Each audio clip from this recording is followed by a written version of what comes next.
اس کے مسائل اور ہیں، ہمارا تو کسی سے پیک اچھا بریک پہ ہم جا رہے ہیں، لیکن ایک کویسچن، کیا گیلانی صاحب یہ 3 لوگ یا 3-4 لوگوں کو کیا واقعی ریموو ہاتھ لگا سکتے ہیں؟ شاہ محمود قریشی ہو گئے، وزیر داخلہ ہمارے ہو گئے، ہمارے سفیر ہو گئے واشنگٹن میں، ان لوگوں پہ ہاتھ رکھ سکتے ہیں؟ دیکھیں رکھنا پڑے گا. اگر دیکھیں گزارش یہ ہے کہ کسی حکومت کے 3 پوزیشن ہوتی ہیں. جب ہم حکومتوں میں رہے ہیں، information, interior and foreign office, یہ تینوں منسٹر گورنمنٹ الاؤ کرتی ہے. یہ کسی ایمبیسی، یہ نہایت کانفیڈینشیل ہونے چاہیے، ٹرسٹ وردی ہونے چاہیے. کائرہ صاحب کے بارے میں کہہ سکتا ہوں کہ آئی کین سے کہ میں نے ان کی ڈسکشن اور معاملات دیکھی ہیں. باقی لوگوں کا ریکارڈ قوم کو پتہ ہے، باقی لوگوں کا ریکارڈ جو ہے وہ قوم کو پتا ہے کہ کون کس کے لیے کہاں کہاں کام کرتا رہے. اور اتنی ہائی پروفائل میں آگے اگر یہ معاملات یہ سمجھتے ہیں کہ امریکہ کو خوش کرنا، کیونکہ یہاں اب یہ سمجھا جا رہا ہے کہ جس آدمی نے مستقبل کی سیاست میں آنا ہے، انڈیا کے بارے میں وہ بڑا سافٹ ہو، امریکہ اس کے بارے میں بڑا ایک اچھی رائے رکھتا ہو، اور تھنک ٹینک انڈیا کے سمجھیں کہ یہ بڑا جناب علی. ہم نے تباہ کر لیا اپنے ملک کو. انڈیا، آخری بات مجھے کہنے دیں، ہم نے جب کشمیر کی آزادی کی اخلاقی مدد سے ہاتھ کھینچا تو یہ سارے مجاہد جو ہے وہ ہمارے خلاف ہو گئے اور انڈیا کو کام کرنے کا موقع. اچھا اس پہ بات کریں گے. میں بھی پوچھوں گا کہ کیسے ہوا پاکستان میں کہ عراق میں اور افغانستان میں حکومت تبدیل کرنے کے لیے امریکہ کو انویڈ کرنا پڑا. پاکستان میں صرف ڈیل کے تھرو سب کچھ ہو گیا، لیکن یہ اس کا جواب after this quick break. Okay where back. شیخ صاحب سے وہ اس بات کا جواب ایکسپریس پہ میں نے بات کرنی ہے، میں آپ سے لیتا ہوں، لیکن ابھی ٹیلی فون پہ ہمیں جوائن کریں جنرل حمید گل صاحب، سابق سربراہ ISI کے، اور اس وقت نامور، خیر ڈزنٹ نیڈ این انٹروڈکشن. السلام علیکم جنرل صاحب.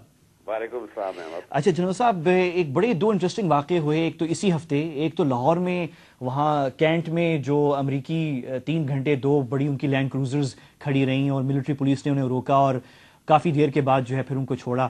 لیکن دوسرا واقعہ یہ ہوا کہ یہاں اسلام آباد میں ایک ASI نے پولیس کے چیس کر کے ایک امریکی ایمبیسی کی گاڑی کو جو ہے کٹ کیا، روکا، انہیں مجبور کیا کہ وہ اپنی گاڑی سے نکلیں، اپولوجائز کریں. چیک پوائنٹ پہ جو پولیس افسران کھڑے ہوئے تھے جن سے وہ دیکھ کے بھاگ گئے تھے، وہ امریکی گاڑی بھاگ گئی تھی، ان کو سوری کریں اور سوری کر کے پھر اپنی گاڑی چیک بھی کروائیں. یہ ایک معمولی پولیس افسر نے جو ہے یہ کام کر دیا.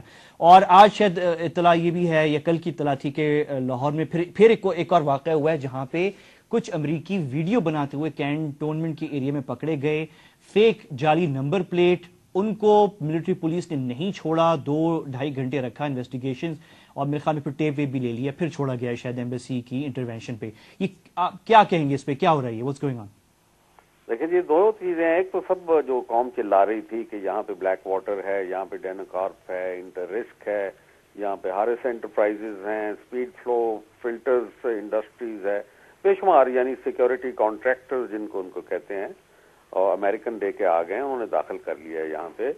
وہ کیا کام کر رہے ہیں مجھے معلوم نہیں، لیکن آپ جانتے ہیں کہ ان کی پوری تاریخ جو مرسنریز کی تاریخ ہوتی ہے، کلنگ، کڈنیپنگ، ٹارگٹ کلنگ، یہ وہ کام کرتے ہیں. اچھا ملٹری پولیس، جنرل صاحب مجھے بتائیں، ملٹری پولیس اگر ان کو شیرپاؤ برج کینٹ لاہور میں پکڑتی ہے تو اگر انٹیریئر منسٹری یا ہماری حکومتیں کمزور ہیں، ملٹری پولیس نے پکڑا ہے، مجھے نہیں پتا اندر کی ملٹری پولیس کس طرح کام کرتی ہے، وہ تو مجبور نہیں ہے، وہ تو پکڑ سکتے ہیں اور پوری انویسٹیگیشن کر کے اینڈ تک پہنچ سکتے ہیں. یہ کیوں نہیں ہو رہا؟ نہیں، میرا خیال ہے کہ آپ نے ان کے ساتھ جو معاہدات کیے ہیں اس کے اندر 11 پوائنٹس کے اوپر کنسیڈ کیا ہوا ہے کہ جو ان کے یہاں لوگ آئیں گے ان کو ڈپلومیٹک امیونٹی کی طرز کی ان کو تمام مراعات اور سہولتیں میسر ہوں گی، جس میں یہ بھی ہے کہ لا آف لینڈ جو ہے ان کے اوپر اپلیکیبل نہیں ہے. یہ انتہائی خطرناک انہوں نے شامل کی ہے.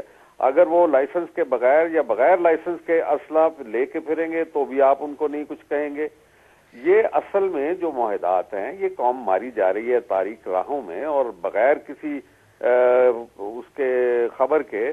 اس کو معلوم ہونا چاہیے کہ وہ کیا معاہدات تھے. میں بہت عرصے سے یہ بات کہہ رہا ہوں. ٹھیک ہے جنرل صاحب، ایک سوال پھر یہاں پہ، یہ مشرف صاحب کے دور میں ہوئے تھے. میں آپ سے ایک سوال پوچھوں گا، میں نے آپ سے سوال آف دا ریکارڈ پوچھا تھا ایک دفعہ، یہ میں آن ریکارڈ آپ سے پوچھ رہا ہوں جنرل مشرف کے بارے میں، کہ میں نے آپ سے یہ پوچھا تھا کیونکہ وہ آپ کے شاگرد رہے ہیں اور آپ کے ان سے بڑے قریبی مراسم تھے ایک وقت میں. میں سوال یہ ہے کہ کیا جنرل مشرف پاکستان کے ساتھ غداری کر سکتے ہیں؟ دیکھیں غداری کے جو غدار ہوتا ہے نا، میر جعفر سے بھی پوچھے تو وہ کہے گا میں نے تو کوئی غداری نہیں کی، میں تو مسلمانوں کو بچانے کے لیے کر رہا تھا. جو کچھ پرویز مشرف نے کیا ہے اس کو جب تاریخ کے آئینے میں دیکھا جائے گا تو وہ غداری ہی ہوگی.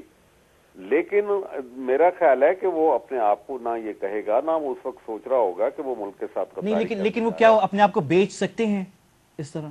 کیا یہ آپ جان دیکھیں، میں کسی کے اوپر اس قسم کی ایلیگیشن کہ جی اس نے کسی ذاتی لالچ کی وجہ سے یہ کر دیا ہو، نہیں، وہ ایک خوفزدہ آدمی تھا، وہ عوام میں سے نہیں چن کے آیا گیا تھا، اور اس کو معلوم تھا کہ جو اس کی جو ایلیویشن کی گئی تھی وہ بھی انڈیزروڈ تھی، یعنی اس کا آرمی چیف بننا بھی ٹھیک ہے وہ اس کا اہل نہیں تھا، اور ایسے آدمی جو ہے اندر سے ہمیشہ بہت کمزور. اور ٹھیک ہے جنرل صاحب، پھر مجھے یہ بتائیں کہ جنرل شاہد عزیز نے جو بات کی ہے کہ پسنی میں اور جیکب آباد میں ابھی بھی پاکستانی فوج اندر نہیں داخل ہو سکتی فوجی، اور یہ بات جب فیصلہ لیا گیا اور ان کو حوالے کیا گیا امریکیوں کے، اس وقت کور کمانڈرز کو بھی نہیں پتا تھا. جی، کور کمانڈر کو تو اس نے جھوٹ بول کے کہ جو رچرڈ آرمٹیج سے منسلک ایک بیان جو لگا تھا یہاں پہ، اس نے کتاب میں بھی لکھا ہوا ہے، رچرڈ آرمٹیج نے اس کو ڈینائی کر دیا اور اس نے کہا یہ جھوٹ ہے، میں نے تو کبھی ایسا کہا ہی نہیں. پھر میں نے خود اپنے طور پہ اس کی بہت تفتیش کی، وہاں 5 آدمی موجود تھے جب رچرڈ آرمٹیج سے ملاقات ہوئی جنرل محمود کی، اور اس قسم کی کوئی بات نہیں ہوئی تھی. لہذا وہ اگر اس نے من گھڑت ایک بات بنائی کہ we will bomb you to back to the stone age, تو اس کا یہ مطلب ہے کہ اپنے کور کمانڈر کو خوف زدہ کرنے کے لیے کی گئی، کیونکہ اس کے پاس دلیل نہیں تھی کور کمانڈر کو دینے کی.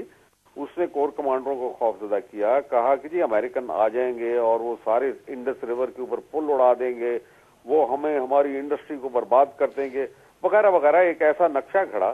اور پھر ویسے بھی آرمی چیف جو ہے اتنا طاقتور ہوتا ہے. ابھی ٹھیک ہے میرا آخری سوال جنرل صاحب بس یہ ہے کہ کوئکلی کہ اب ہمیں سب پتہ چل گیا ہے، اب کیا فوج کچھ کر سکتی ہے؟ کیا اب کیوں نہیں ہم جیکب آباد پسنی واپس لے لیتے؟ کیوں نہیں؟ یہ تو اب تو دیکھیں نا، جس وقت امریکہ نے آپ کو ایسے ٹریپ میں پھنسا لیا ہے، ایک طرف وہ باقاعدہ یہ کہتے ہیں کہ جو فوج کا ادارہ ہے ISI ہے یہ سویلین رول کو قبول نہیں کرتا، تو پولیٹیشین کے جو ہیں یہ بھی سیخ پا ہوتے ہیں، گرم ہوتے ہیں کہ کیوں کیا جائے. یعنی پاکستان فوج کی المیہ یہ ہے کہ اس وقت اس کو یہ بھی برقرار رکھنا ہے بھرم کہ وہ جمہوریت کا پورا احترام کرتی ہے، سول اتھارٹی کی حکم کے مطابق چلتی ہے، اور دوسری طرف اس کو ملکی سلامتی سے تو یہ فیصلہ پولیٹیشینز نے لینا ہوگا؟ آپ یہ کہہ رہے ہیں کہ گورنمنٹ نے لینا ہوگا یہ فیصلہ؟ بس ٹھیک ہے، ٹیکن بائی دیٹ. بہت شکریہ جنرل صاحب، سابق سربراہ ISI کے جنرل حمید گل. شیخ صاحب، آپ وہ بیچ میں جب میں غداری کی بات کر رہا تھا کہ کیا کر سکتے ہیں جنرل مشرف، آپ سر ہلا رہے تھے. نہیں، میں سر نہیں لا رہا تھا، میں نے کہا جب آدمی اس ملک میں ہوتا ہے اس وقت یہ ساری باتیں کرنی چاہیے، انسان میں اتنی جرت ہونی چاہیے. آج ضیاء الحق نہیں ہے، مشرف نہیں ہے، میں سمجھتا ہوں بہت بڑی غلطی ہوئی ہیں، اس میں کوئی شک نہیں ہے.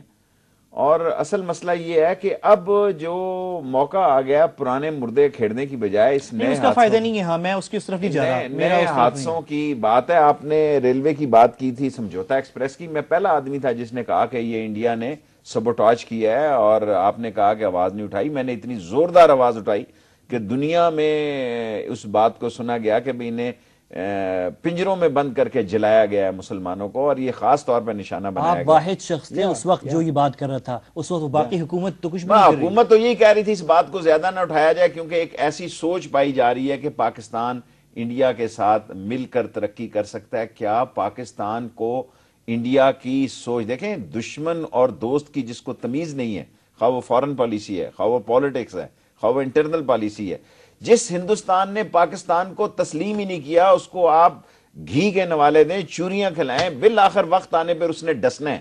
اور میں ساری قوم کو بار بار کہہ رہا ہوں کہ ایک دفعہ انڈیا کے ساتھ فائنل راؤنڈ ہونا ہے، قوم اس بات کو کبھی مت بھولے، کیونکہ انڈیا اس وقت پاکستان کو اندر سے تباہ کر رہا ہے. انڈیا کا جو لارجر منصوبہ ہے، انڈیا کا جو ماسٹر پلان ہے کہ پاکستان کو اندر سے اتنا کمزور کر دو، فار ایگزامپل ہمارے ایسٹس کے نام سے، ہماری تعصب کے نام سے، ہماری مذہبی تفرقہ بادی کے نام سے، ہماری اکانومی کے نام سے، اور ایک ایسا میسج دو کہ یہ انگورنبل سٹیٹ ہے، اس کو گورن نہیں کیا جا سکتا. اور جو آج اوباما نے کہا کہ جو انگورن سٹیٹس ہیں ان کے ایسٹ جو ہیں، ایک سوال اور ہے، تھوڑا سا سخت کوسچن ہے لیکن after this quick break. اچھا، we're back. شیخ صاحب، ایک تو فوج اس وقت یہ پسنی اور جیکب آباد یہ کیوں نہیں امریکیوں سے واپس لے لیتے؟ اب بہت سے لوگ یہ سوال پوچھ رہے ہیں کہ اگر یہ بلیک واٹر اور یہ امریکی حرکتیں کر رہے ہیں تو ٹھیک ہے یہ ہو گیا تھا مشرف، پہلے ہوا، جو غلطیاں ہو گئی جو بھی کچھ، اب کیا مسئلہ ہے؟ اب مطلب فوج کیوں نہیں ایکشن لیتی؟ گورنمنٹ نہیں لے گی، فوج کیوں نہیں لیتی؟